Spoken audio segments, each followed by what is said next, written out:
mascot. Can you hear me now? I wanted to give an update on the mascot. And you might have known if you were here last time that we took a trip to Paris, which is very interesting, but I can't seem to find the mascot anywhere. Has anybody seen her by chance? Yes. For those of you who are new to the lecture series, Chloe Manning has been the mascot since before she was born. Over these years that we've watched her grow. So now she's about to finish the 2nd grade. So I think she should make an appearance now. Yeah.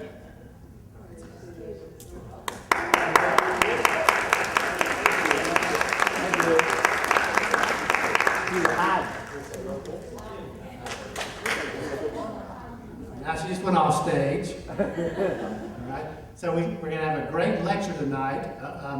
Before we get to the speaker tonight, I do want to say that this is our last lecture for the season. We take the summer off, but of course we'll be back and ready in September. Over the summer, we'll choose the calendar for next year. And so if you have any suggestions at all, either to redo lectures we've done before or for new topics, there's a sign-up sheet in the lobby. Please make sure to do that. We'd appreciate your input. Also, please make sure you're on either the email list or the mailing list because we'll be sending out things in plenty of time. And of course, we appreciate your help on that. One more thing that I think is very exciting. All of you know Michelle Miner, who's our associate producer who handles most of the important parts of the lecture. She has also recently published a book. And I would like for you to ask her on your way out about the details of that. And I think it's very good. And then now on to our speaker for tonight. Claudia Kheel is our speaker for tonight. She has been a whole number of things in the art world. Most recently, she's a professor at Tulane in art. She's been a curator of a museum. She's an art consultant and overall expert.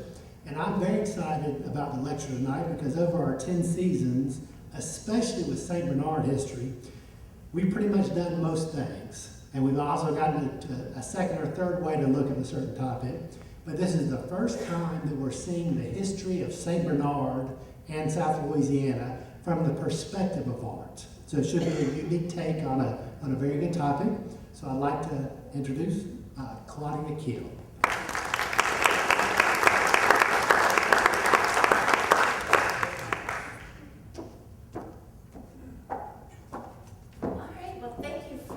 Thank you for inviting me here, and we're going to kind of zip through the history of art in Louisiana. We're going to do about 150 years in 45 minutes, so we're going to move a little bit.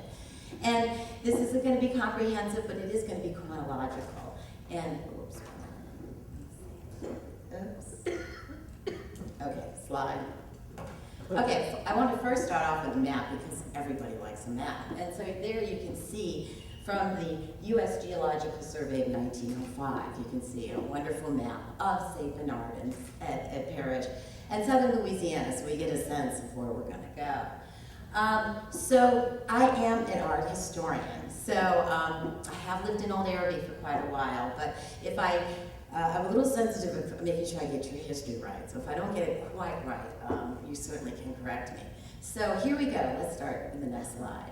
Now the first identified artist working in Louisiana is going to be Jose Salazar. And he comes to us from Mérida, Mexico. And he comes as a professionally trained artist, at least we think so. And I show you this picture of Cardenas, who was actually the Archbishop of Louisiana and of Florida. So I wanted to give you here a sense of who is Jose Salazar. He comes during the Spanish colonial period, and he earns the commissions of the important people, as we can see here, an archbishop. And this is a larger than life-size portrait. This painting is meant to impress. It is meant to give it a sense of authority. And then also, you see right here is an emblem that really brings it back to that whole Spanish colonial tradition. And there it talks about who Cardenas is, as well as it's signed by Salazar. Okay, let's move on. Now let's bring this a little closer to home, to Louisiana. And this is the portrait of Mendez and his family. Now, he was a native of Havana, and he comes to Louisiana as the Attorney General for the Spanish colonial period. And he eventually marries in St. Louis Cathedral, officiated by Père Antoine. You can't get any better than that, huh? And he purchases the Magnolia Plantation in Lower St. Bernard Parish in 1791 from Emmanuel Solis, who was a Spaniard who emigrated from Santo Domingo and was very much interested in producing granulated sugar, because sugar hadn't been granulated at this point. So when he purchased the plantation, it came with a small wooden mill, and he had also planted sugar cane. So Solis was really determined, and he did actually produce a small quantity of granulated sugar as well as an inexpensive rum that he sold. So Mendez, assisted by yet another man, Antonio Moran, who was an experienced Cuban sugar maker. And so they were able to, from what I understand, successfully granulate a little bit of sugar, but not on the scale that is eventually going to happen with ATM Bois, which really revolutionizes and changes the whole economy of southern Louisiana. Okay, so that's Salazar, the first identified artist working in all of Louisiana, arriving in 1782. Okay, can I have the next one, please? And now we move on to the French invasion. And we move all the way up to the 1830s when Jean-Joseph Beauchamp comes to Louisiana for approximately 10 different winters. And here he comes as a wise person would, you know, he comes in the fall and then leaves in the spring because the weather got to be too hot. And then there was always the fear of yellow fever. And what Jean-Joseph Beauchamp embodies is the whole French neoclassical tradition. That's certain beautiful refinement. And can I have the next slide? And here's the next one. Here's an image of her husband. The emphasis on the hands and the face, but just beautiful refinement, very French, coming straight from David and Eng. So he's bringing over these wonderful French traditions because for him, it's hard to get a portrait commission in France. There's so many fabulous artists, and David and Eng are still producing, so how is he going to succeed? And so he comes to Louisiana, which is very French, and very much he is ingratiated into the French Creole community. The next one. And here we have a pendant portrait of the Lebeaus, who are related to the Lebeaus of our Lobo plantation, and then Michelle's wonderful book. And you can see just how elegant these are. And these are pendant pair of portraits. They're meant to look at each other. It's husband and wife. They're meant to engage and look at each other. And so they're just beautiful French neoclassical. Beauchamp was truly admired and made a lot of money while he was here. He was so successful that when he leaves here and doesn't return after the winter of 1839, he has enough money. He really didn't have to continue to pursue that career as an artist, though he did do occasional work. And actually people from Louisiana would find him in France and have their portraits done because he was such a beloved figure, because he truly captured that French Creole society. And then we have this wonderful vintage photograph from the historic New Orleans collection where you can see the Lebeau plantation in the background. So that's just really a nice touch. Okay, the next one. And then when we're still working with Jean-Joseph Beauchamp, he does a portrait of, and he's earning portrait commissions. He's being hired to paint people's portraits. And so here we have a portrait of General Baptiste Planchet, where he is a commander for the Orleans Battalion, during the Battle of New Orleans, and he is one of the commanders. And he certainly has, he leaves his cotton business behind as the war of, as the Battle of New Orleans starts to approaching, and we all know about what's going to happen there. And this is a wonderful painting that if you haven't been to the State Museum, you should. It's over in the Cabildo, and they actually have the sash and the epaulets on display from the original uniform. Of course, the rest of the uniform is gone. But again, Beauchamp giving us that French neoclassical tradition, that true elegance. He certainly seems to have captured Creole society very well. Okay, the next one. And then we move into the whole Battle of New Orleans. And I know I have a son, so I have visited the Battle of New Orleans reenactment many times. And the next one. And here we have the soldiers that we've all experienced. And we all are very familiar with the Battle of New Orleans and the War of 1812. But here we have a little portrait that is in the State Museum attributed to Jarvis of the Lafitte brothers in Dominic Hughes' bar. And supposedly, this is the only painting of the pirates that was painted during their lifetime. And so, but where did they depict them? Of course, in a bar and having a sort of an uproarious evening. And so there you have the Pierre and Jean Lafitte and Dominic Hughes. All right, the next one. And then we get a work by N.C. Wyeth, who is the father of Andrew Wyeth, a family of painters, but he's known as an illustrator. And you can see 100 years or a little less than 100 years later, we have a very romanticized portrait here, a very romanticized image of John Lafitte as this heroic pirate who came and helped us during our struggles in terms of defeating the British in the Battle of New Orleans. So, and then we move on to the Battle of New Orleans. And this is a painting that's in the State Museum collection. And again, it's at the Cabildo, and it sits right across the portrait of Plachet. And as you probably can recognize all this, we're having the moment of American victory over the British. And you have the flags are going up. You've got many British lying on the field. You've got the heroic Americans comprised of all sorts of volunteer militias, the Kentuckians, the Carolinians, the Free People of Color, the John Lafitte's Pirates, all banded together by Andrew Jackson as the threat of the war, the British coming to New Orleans.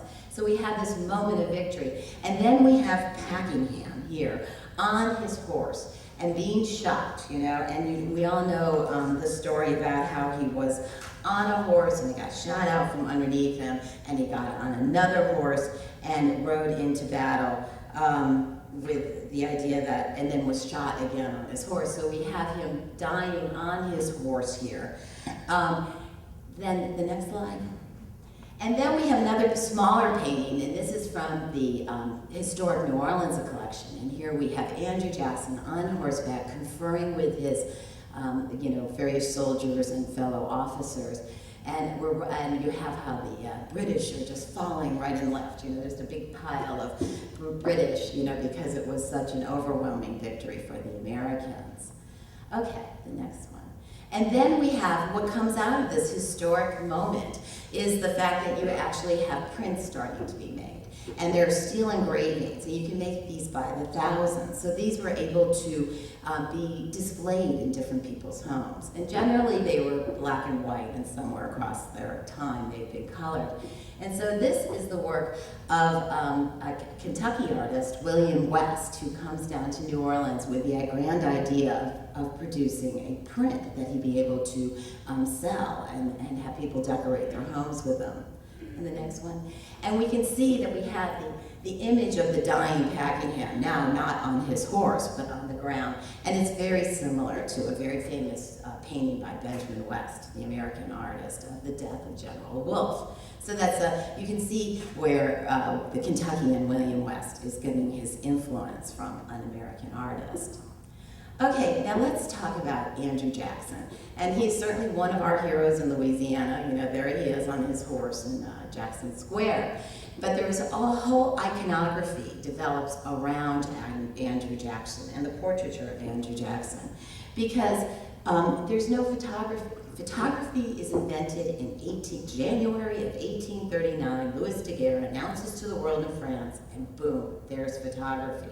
But before 1839, the only way you could have an image of someone is to have a portrait painted, you know, to have a wonderful artist come in and paint your portrait. And so here we have the French artist Ginette de Vallee, who comes right after the Battle of New Orleans and paints the portrait of the young hero, Andrew Jackson. And he certainly is handsome. I mean, doesn't he look almost like Napoleon? He's just so good looking with the brown hair and his ruddy complexion and blue eyes. I mean, he's just a good looking young soldier. Okay, the next one. And then it became so popular, just like with William West's engraving of the Battle of New Orleans, there was actually an engraving made of the miniature that Vallee did. Again, the idea is because there was a demand for it. You know, they were meeting a demand. And depicted on there is a letter that Jackson had wrote to Livingston. He was one of his friends and fellow officers and a trusted companion. And when Jackson actually gave Livingston the miniature. So in this engraving of it, and we'll have the next one too, you can see where they have incorporated the handwritten note from Livingston to Jackson. But here we have, what a good looking fellow. Now the next one. Now with this portrait by Wheeler, perhaps this is really more like what Andrew Jackson looked like, you know. When you hear all the accounts, you know, he was always sickly. If you read Pat Brady's book, you know, he had a bullet in him that was never properly removed. I mean, and he was very tall. So perhaps in this portrait by Nathan Wheeler, we get a sense of really what Andrew Jackson looked like. Now, Nathan Wheeler was actually a veteran in the Battle of New Orleans, and he came down, he stayed in New Orleans after the battle, and he actually advertised himself as a painter who could do for persons desirous of obtaining the likeness of Major General Andrew Jackson. So Jackson in a sense became a commodity, something, the images, people were seeing him as the hero of the Battle of New Orleans, and really wanting to have an image of him in their homes. And even the national companies like Courier and Ox started to jump on the bandwagon and do historic images of Andrew Jackson. And here we have him on his horse as the heroic general of the Battle of New Orleans through his cunning and his ability to be a commander. And so here, and then we have the portrait by Samuel Waldo of Andrew Jackson a couple years later. And some people feel that perhaps this is the most lifelike. You know, he's really kind of turning to the viewer, and he seems to be animated, almost engaged with us.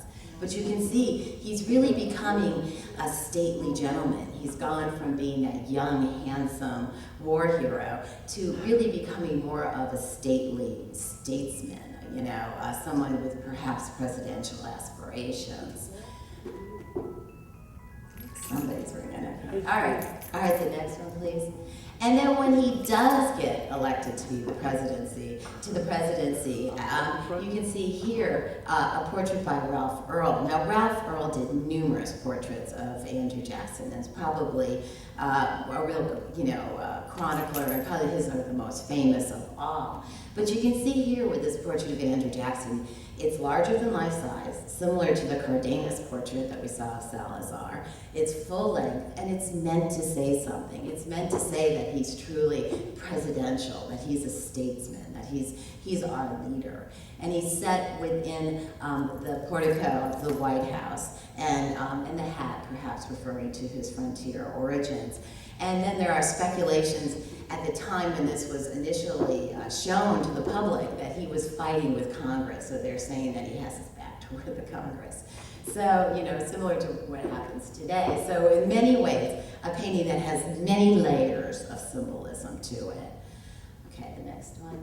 And then we also have pictures by Earl of Rachel and also of their adopted son. And so Earl did the whole family and did the paintings numerous times. And of course, the tragedy is that Rachel dies just before he could move into the White House. And so he could move into the White House as the grieving widower and without his dear wife, who he dearly loved. All right, the next one. And then we get back to New Orleans artists, and here we have the work of Jacques Armand. Now, if Beauchamp was the premier French painter of the 1830s, Jacques Armand was the premier painter of the 1840s and the 1850s, and he pretty much stayed in New Orleans and southern Louisiana up until the Civil War.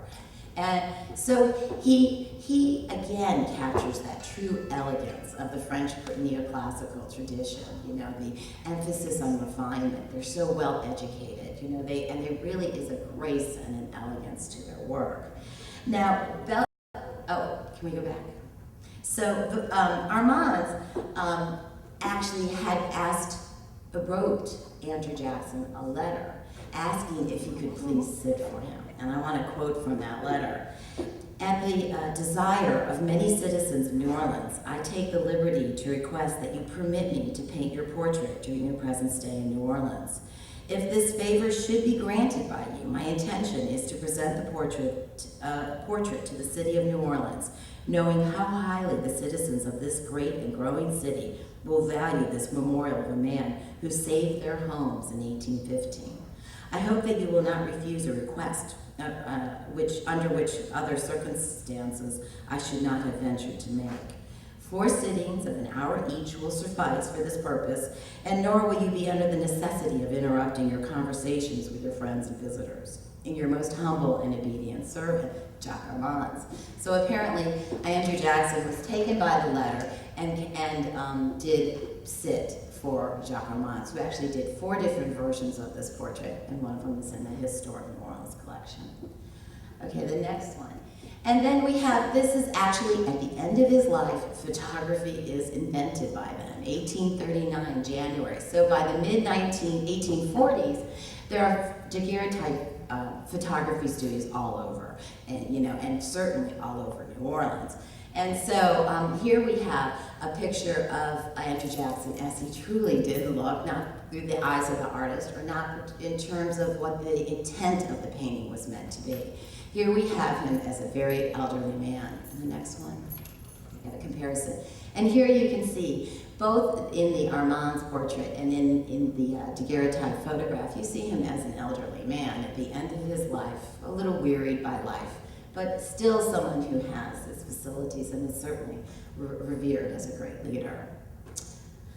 Okay, and then we have the death of Andrew Jackson. And so here again we go back to Courier Knives, the big national New York print company that did all kinds of different sentimental prints and historical prints.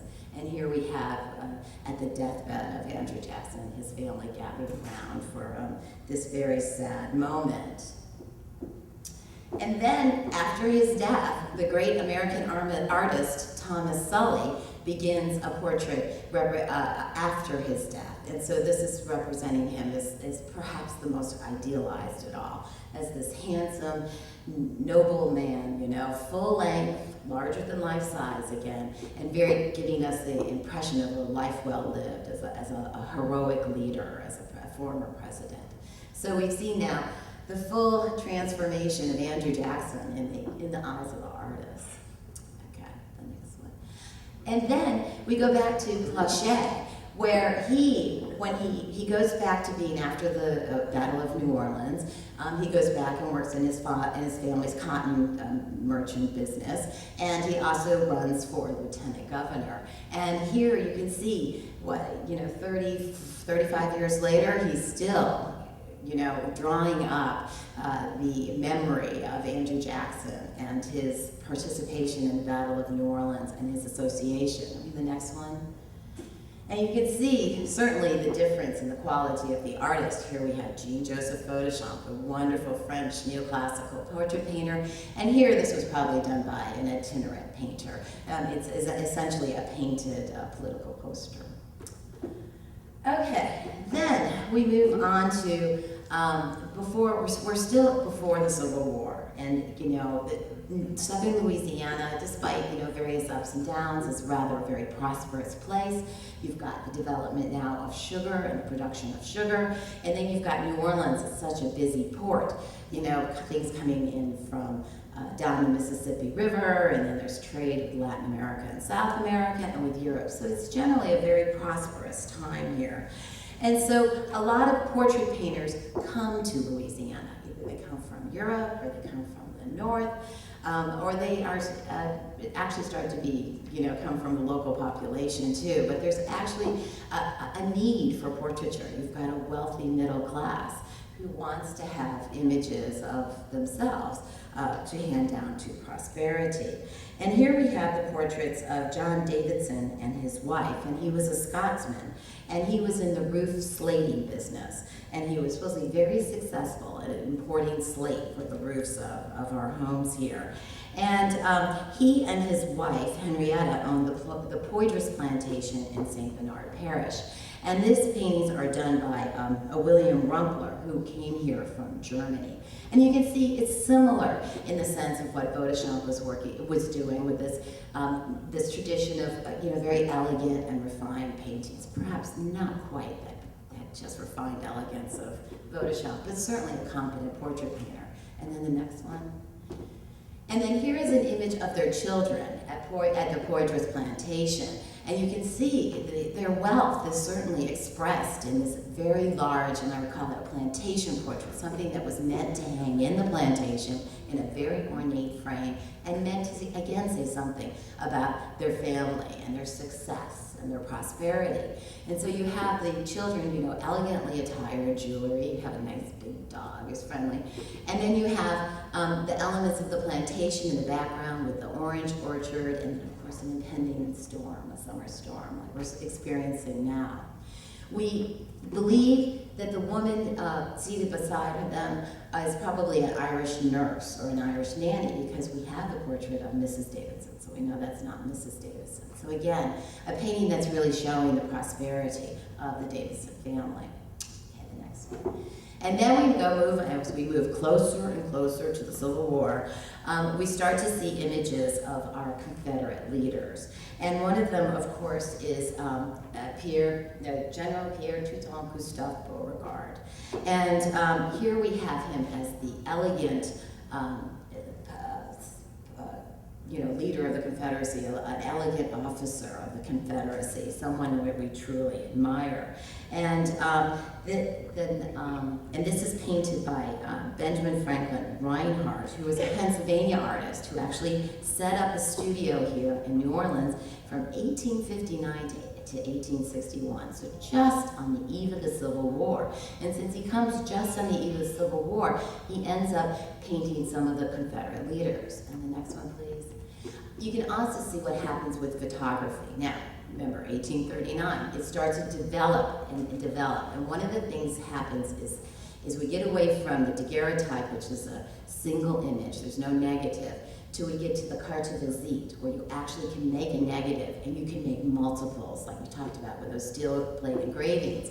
And so images of Confederate leaders became like novelty things. It was something that you collected. You could have a whole set of carte de visites of the different Confederate leaders, and one of them would be Beauregard. And then the next one. And so here I show you the painted, elegant portrait of Reinhardt, which is certainly showing him as almost an romanticized quality. He certainly is good looking. And then with a carte de visite was something that you could have collected and owned yourself. And then we have another portrait by Reinhardt of Slidell, who again is one of the Confederate leaders. And you can see certainly giving Slidell a very elegant and relaxed pose. Here he is not formally, just kind of casually sitting, which, for a full-scale painting is really quite remarkable. And then the next one. And then he too had a carte de visite made of him. And carte de visites are small. They're like as big as a business card. So something that you could collect. And then the next. And then I show you the comparison of the Reinhardt painting with his carte de visite. So of course the scale is completely off. If you see them in person, it's completely different. And then again, we have the brother-in-laws. Remember that Beauregard's wife dies quite young, I think after she gives birth to their daughter, and he marries a second time, and that is the sister of Slidell's wife. So here we have the two brother-in-laws, as well as the fact that they're Confederate leaders. Okay. And then we have this amazing story about the Healy brothers, G.P.A. Healy and his brother Thomas C. Healy. Now, G.P.A. Healy was truly a famous artist and highly respected and well-educated, and actually by Thomas Sully, and he traveled to Europe and studied with some great painters over there, and actually earned a lot of very impressive portrait commissions, including portraits of Abraham Lincoln and Louisa May Alcott and his own version of Andrew Jackson. But so he got a commission to do a portrait of Beauregard. And, just like we heard in Armand's letter to Jackson, the artist traveled to the sitter. So he traveled up to Fort Sumter before the beginning of the Civil War to begin a portrait of Beauregard. And with him comes his younger brother, T.C. Healy, who is not as good an artist, but is training with his brother, but isn't as accomplished and certainly isn't as well known. So what happens? The war starts, Fort Sumter is fired upon, and the artists have to go. And you know, it's not a safe place to be. So the GPA Healy, the older brothers, apparently had more northern sympathies and felt more comfortable going north. TC Healy felt more comfortable going south. So, can I have the next one? So what happens is that T.C. Healy ends up painting a portrait of Beauregard based on the one that his brother had started but hadn't finished at Fort Sumter. And so this is a smaller version, and this is in the Cabildo, of the painting that T.C. Healy did after his brother, George Peter Alexander. And then the next one. And then here you can see the comparison between the two brothers, where T.C. Healy's is more complete, you know, with the figures added along the side of the cannon. There we go. And then here's a little tintype of Beauregard's daughter from his first marriage, Laura Beauregard. And this is very much what, even though it's a tintype, what daguerreotypes, what the first type of photography would have looked like. They were always encased. And then as time went by, they came up with a more inexpensive and quicker way of doing it, which was a tintype. And there was a lot of Confederate soldiers that had their pictures taken in tintype. And can we go back to that one? And there's speculation that actually this was because it came to the State Museum from the Beauregard family that either Beauregard or one of the Beauregard family members actually carried this during the Civil War as a memento of a family member. Okay, the next one. Okay, so we've done portraiture. This is what I always tell my class, is the early part of Louisiana art history is portraiture, and so you're just going to have to get used to it. But after the Civil War, we start to see where the artists are leaving the city and leaving the confines of the plantation and moving out into the countryside.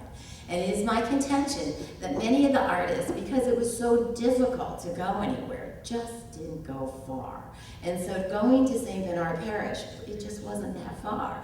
And so even though I may not know the exact location of these William Buck paintings, I can surmise or would anticipate that many of them would be of areas around here. Now, Buck comes from Norway, and he spends some time in the Northeast where he studies and gets some training. And then eventually he comes down to New Orleans where he initially works as a cotton merchant.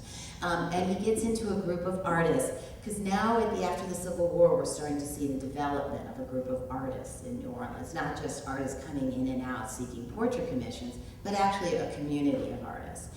And so he becomes part of this community of artists, and he gets involved with Richard Clay, and who really encourages the idea of going out into the landscape and painting what you see, plein air, go paint, go see what you see. And so here we have the wooden bridge, and then the next one. And then we have a schoolhouse by the shore, or we speculate that it's a schoolhouse, where you can see that the boats come in and drop off the students. And you can see that he's really intrigued by the rural lifestyle and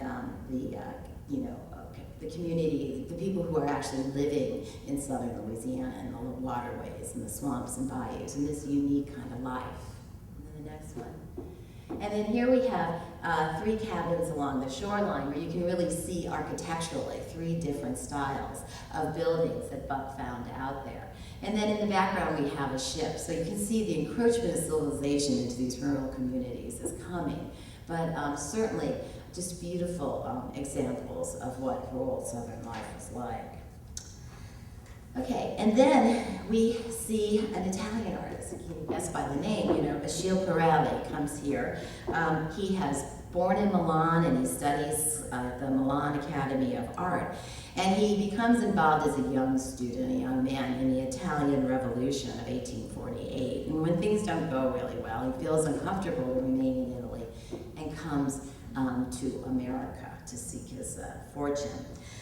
He travels around for a while, and then eventually around 1851, 1852, before the Civil War, he comes to Louisiana, and according to accounts, because he likes the scenery. So he seems to like it here.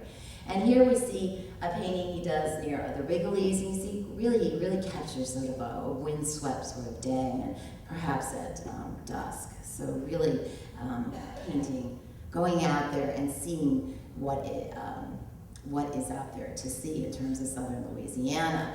And at the same time, like I was talking about, there's a community of artists. Well, also there's a community of galleries and dealers in conjunction with photography, where you could buy paintings and where paintings would be exhibited or something like this. And then these artists there was a tradition to do these nature more paintings, and Pirelli wasn't the only one. There was Viavant and Coulon did them too. And where he was a big hunter and fisherman, like I know so many of you are. And what he would do is he would go out into the swamps and catch and fish something, and then he would bring it home and paint it. And this was a whole style of painting called nature more, and frequently they were used for displays in the dining room, believe it or not. Okay, and then let's move on. And then we have Coulon, George David Coulon, who comes here as a young child from France, and according with his family, he moves to New Orleans with his family when he was like 10 years old. And according to Coulon, as a child, I made drawings and colored them with indigo and the juices of herbs and berries, so he had a natural inclination. His father, of course, had other ideas and wanted him to be a watchmaker and to work in his shop, but that didn't really work out for Coulon. He gave it a try, and then he started to study with a group of local painters here, including Fleischbein and Julian Hodson and Jacques Armand, we had seen earlier. And so he too goes out into the countryside. He does portrait work. Portrait commissions are always a way to make money, but he does do these generally very jewel-like and sometimes small. They have a tendency to be on the small side paintings, these wonderful little landscapes. And then here we have, this would probably be a watercolor or gouache, or it's painting on paper, and you can really see that jewel-like quality. And like I said, they have a tendency to be really small. But we know he came down to New Orleans, to St. Bernard Parish, because here we have the ruins of the Versailles plantation, where you can see he seems to be quite intrigued by seeing this structure in its ruins, and paints it as it is deteriorating, and it's only, and in some ways, documenting what it looks like, because it certainly doesn't look like this anymore. So in many ways, these artists and the photographers, they may be taking an aesthetic or looking at it through the eyes of the artist, but at the same time, they end up being documenters. They document a moment because they were there and they saw it.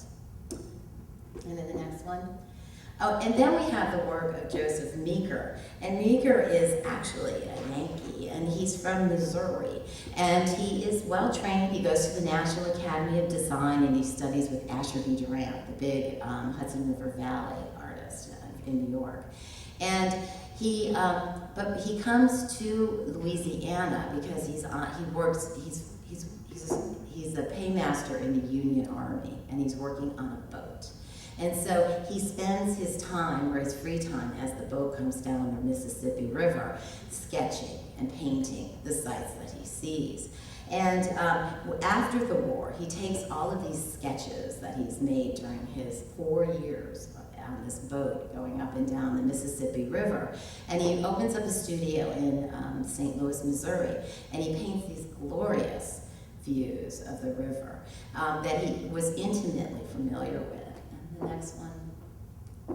And you can see that he did spend a great deal of time in Bayou Plaquemines. And the unfortunate part about Meeker is as how good he is, this is all he really paints. This, it's like he takes those sketches and he makes a career out of it, and that's what he paints for the rest of his life. He never really pushes the boundaries anymore, but I guess if you're painting anything as beautiful as this, you have to do anything else. Okay, now this. I didn't mean to be quite so topical about this. When I went to the historic New Orleans collection, I was looking, and I was talking to John Lawrence there, I was looking for images of Clarence John Laughlin, the great photographer who I know had come down here to St. Bernard. And so when they were helping me at the historic New Orleans collection, of course, in this computer age, they did a search of other images of St. Bernard. And we came up with these wonderful images of the pet cemetery. Now, I'm sure that all of you have been reading the newspaper, because I believe this actually was the front page of yesterday's paper, that this has turned into such a, murder scene and quite a tale to be told. But these, we can actually see the images of a pet funeral down here in Toka. And as we have all learned in these newspaper accounts, this was off the St. Bernard Highway in Toka, and over 5,000 animals were buried here at different times. And the owner, Dorothy Thompson, had thought that this was sort of a great idea, and there was all kinds of animals buried here. Besides dogs and cats, there was birds and monkeys and all kinds of things. So here you can see how solemn an occasion this really was. And then we have another one. And there's another one. You can see here, this was all, before your pet, and this was really quite a successful business for Miss Thompson. Of course, now we know all about the murder of her husband, and then the eventual murder of her, and then the recent arrest of someone who they claim had murdered her. But at the same time, I mean, what a great document that here we had at the Historic New Orleans collection of this sort of unique moment in St. Bernard history. Okay, then the next one. Then we go on to the work of Colette Pellner, and she was a wife of Newt Hellner, so they were a husband and wife artists. And mostly they lived in the French Quarter. They lived that bohemian French Quarter existence of the 30s, 20s, 30s, and 40s. But as you can see, they did venture down into St. Bernard Parish. Again, my contention is you didn't have to go too far to see historic sites and historic buildings, as well as amazing views of nature and the swamps and the bayous. And so here we have her version of the Beauregard house. So you can see how overgrown it was. And then the next one. And then we have the great historic preservationist, Richard Koch, who did a series of photographs of the Beauregard plantation too. And Richard Koch, who eventually becomes the head of the HABS project, was very concerned about the fact that our historic buildings were fading away and crumbling before our eyes. And he really felt that it was an urgency to go out there and document these buildings before they completely fell apart or succumbed to fire or just were completely torn down. So this was certainly a sense of urgency to document them, and then perhaps to bring support to have them restored and brought back to life. And so here we have through different eyes. We've got through the painter's eyes, and then we have through the documentary photographer's eyes of Richard Koch, who loved every moment of that building with the historic columns and the arcade. And then here's yet another aerial view by Richard Koch, and you can see that it certainly needed renovation and repair. Okay, the next one. And you see the overgrown lawn. So it certainly looks much better. And then we have another version of the painting by George Castleton, who is a British artist who comes in and joins that bohemian group of artists that are in the French Quarter. There's also writers like William Faulkner. And, I mean, it's really a very exciting time to be part of the whole French Quarter. And so here we have Castleton's view of the Beauregard house at Chalmette Battlefield. Now, Castleton was actually commissioned by D.H. Holmes Department Store to do a series of views of southern Louisiana. And some of them hung in the restaurant, the Potpourri restaurant, and then some of them, like these, were for a boardroom upstairs. So here, the next one. So here you can see, perhaps in Richard Koch's painting, the grounds need a little bit more shape, but you can see it's definitely needing attention, and Castleton perhaps giving us a more romanticized view than the sort of harsh reality. And then, like I said, Castleton was commissioned by D.H. Holmes to do a whole series of paintings, and so he comes down here and does this beautiful image of the sunset at Bayou Barataria. Okay, and then we have the work of Newt Hellner. Now, Newt Hellner was Colette Hellner's husband. And he was a native of Sweden, and he actually served in the Swedish Navy, but decided he didn't like that and jumped ship and somehow ended up in America, and initially emigrating to Minnesota, because there's a Scandinavian population there where he felt comfortable. But he studies at the Minneapolis Art Institute, and eventually by 1923, he starts to travel down to New Orleans, intrigued by, you know, the local culture and architecture, and certainly the bayous and waterways of southern Louisiana. He would go back and forth. He would spend his summers in Minnesota and his winters here. And so here you have a really beautiful view of some cabins on the bayou. Again, I can't tell you for sure if it's St. Bernard Parish, but if it's not St. Bernard, it's not too far away. Then the next one. And then here he was also a printmaker. Actually, there was a group of printmakers like in the 20s, 30s, and 40s. There was called the Louisiana Society of Etchers, a group of artists. And so here you see his view of the Packingham Oaks in Chalmette. And then he did a painting of the plantation of the Three Oaks, which no longer exists. So again, my contention that these artists have become documentarians. They first are artists, but then in a sense their artwork becomes an important part of our historical tradition. And you can see here the plantation, Three Oaks, and then the next one. Oh, and this is the back of it. And you know, I have been a curator and I've worked at an auction house, and so my first instinct when I see a painting is to admire the front, and then I want to see the back. And I want to see what's going on in the back. And so this, you cannot ask for anything better in terms of a nude Hellner back of a painting. Not only does he give us the name, he signs it, he dates it, and then that is actually a monogram where he combines the K and the H. So that's just perfect. So I know for sure this is the plantation of Three Oaks. Okay, the next one.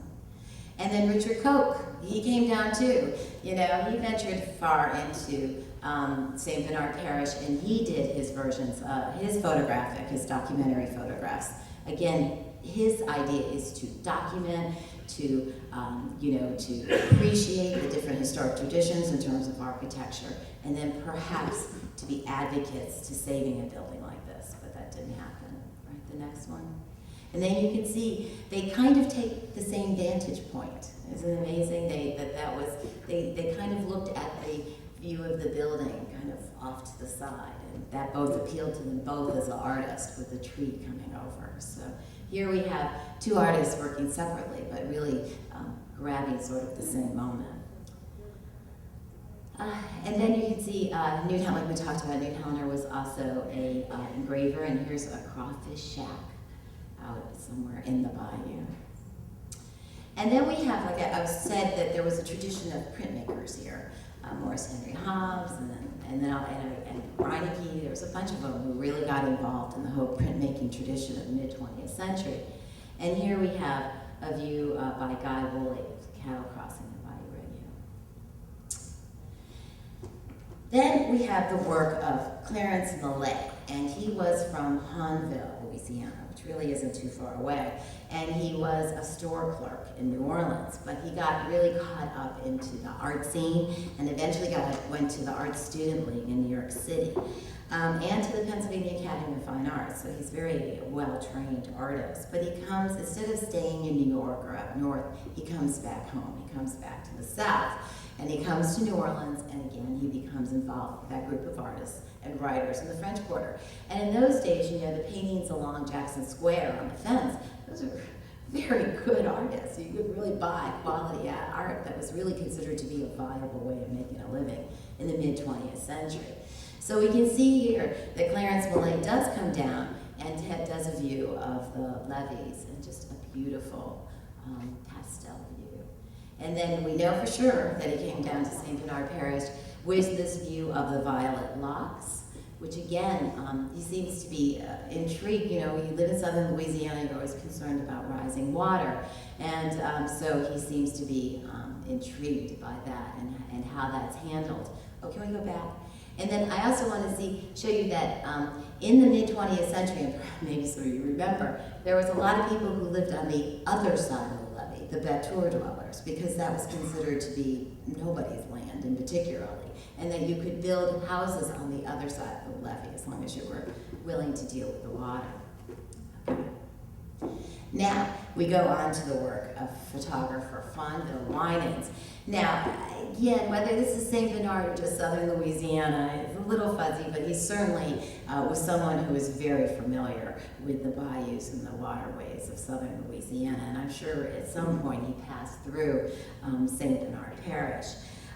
He was originally from Texas. He was from Fort Worth, Texas, and as a senior, he purchased his first camera, a Kodak, and he won a prize, and that seemed to set off his fascination with photography. He comes to Louisiana in 1928 to work construction, and he really falls in love with the whole southern Louisiana. And he becomes more and more interested in photography. He goes to LSU. He's on even some kind of scholarship from Huey Long. And because Fonville was a charming man, and that's one thing, he was very engaging, and I think that in Fonville's photograph you see a lot of life and humanity. Here is a view of a country estate. You see a rural estate on the bayou.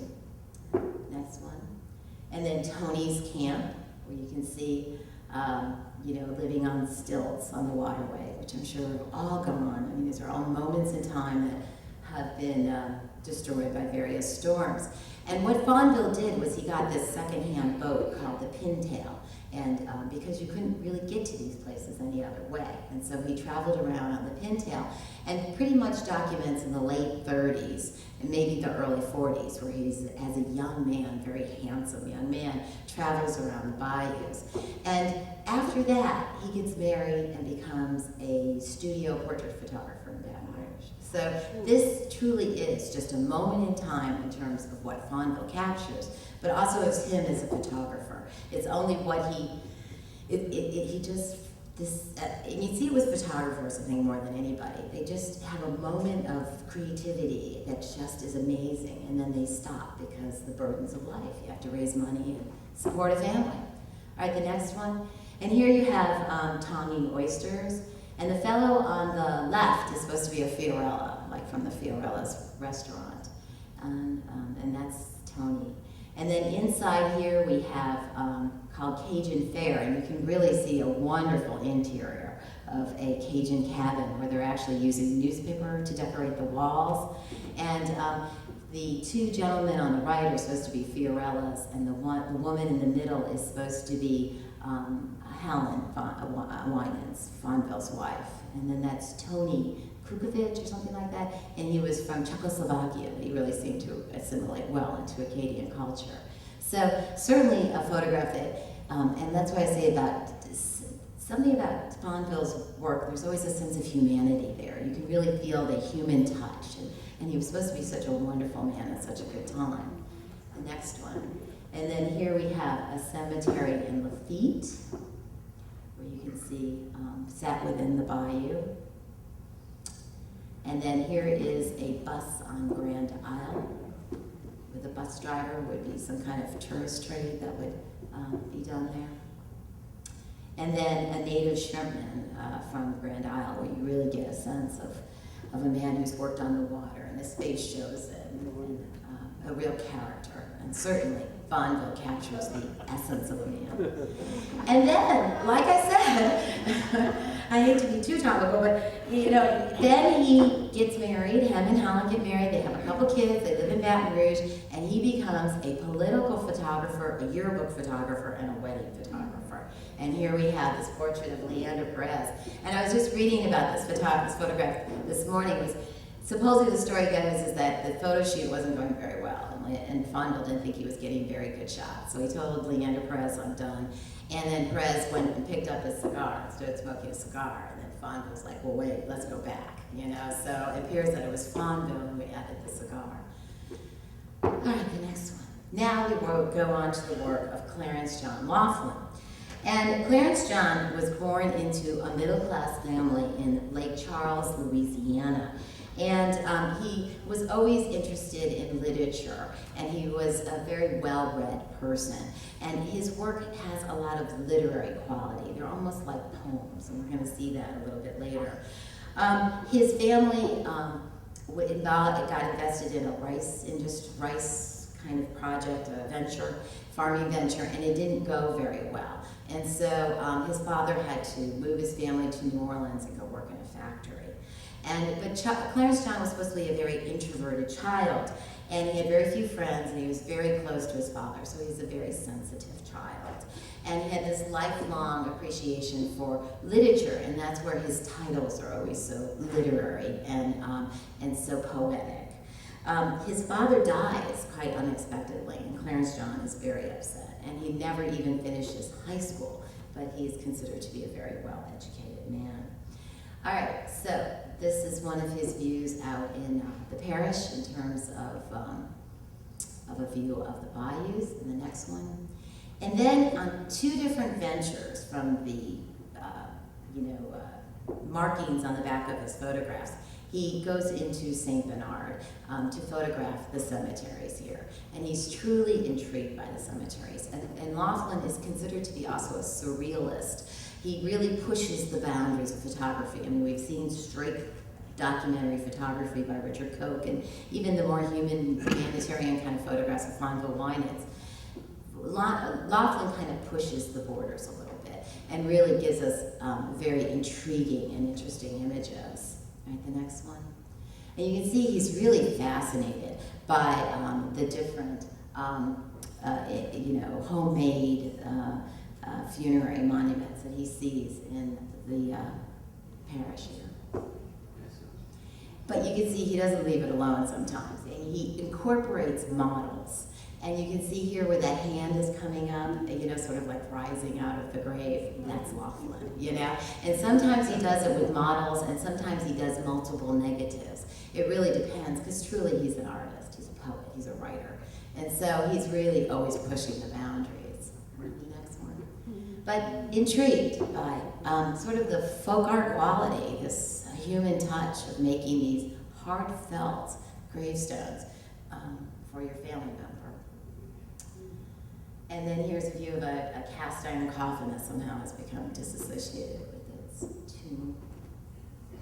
And then you can see here again, here he is more the surrealist photographer, really pushing the boundaries, where we have the image of the woman, the model, dressed in black, put within the cemetery setting. Can we go back to that one?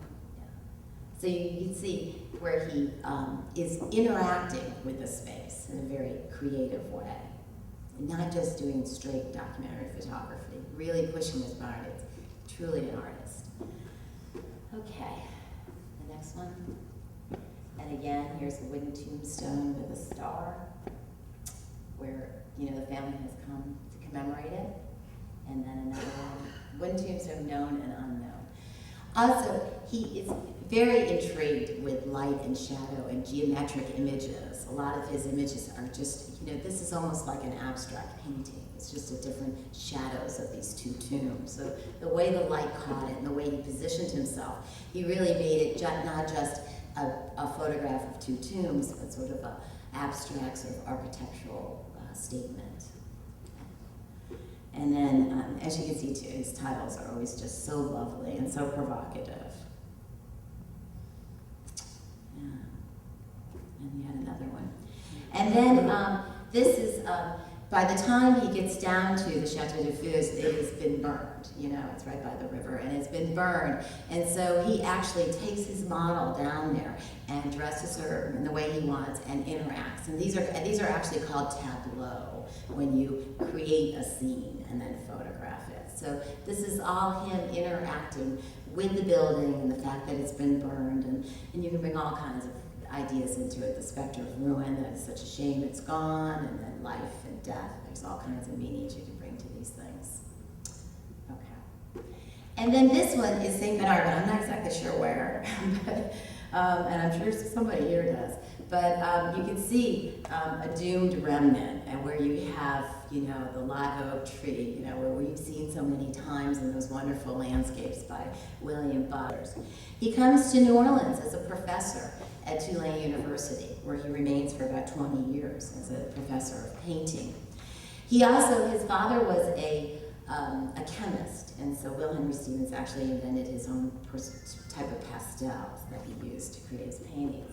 But I wanted to show you these views since St. Bernard so borders the river and the river is so much a part of our life here. I wanted to show his views of what it was. And you can see how geometric, cubist, how modernist his impressions are of the river, but certainly conveying the river and something that we all see every day, you know, from our different vantage points. But he does do kind of more representational work too. And here you see an amazing view of the swamp with these giant swamp trees and then the cabin in the background, really giving us a sense of southern Louisiana. So that's it.